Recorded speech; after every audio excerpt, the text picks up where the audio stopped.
Sa number 9, mga stall owners sa Manukan Country nagahinyo sang last chance sa kay Bacolod City Mayor Abdi Benitez para mabayaran ang ilang 8.6 bilyon nga utang sa syudad.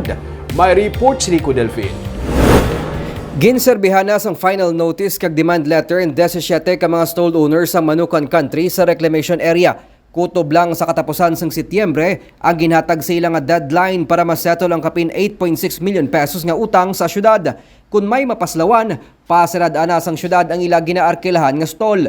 May duha man ka stall owners ang ginisyuhan sang notice of violation angot sa pagsupak sang City Ordinance 565, may kangtanan sa pag-secure sang business permit. Suno kay David Montoya, presidente sa Manukan Vendors Association, hindi nila mabayaran ang kabilugan nga utang sa gintalana nga deadline. Amo nga magahinyo sila sang meeting sa alkalde agud mangayo sang last chance para matigayon nga mabayaran ang ila utang sa syudad. Okay, kung matagaan niya may last chance, tingwaan na ginanamon nga makabayad kami.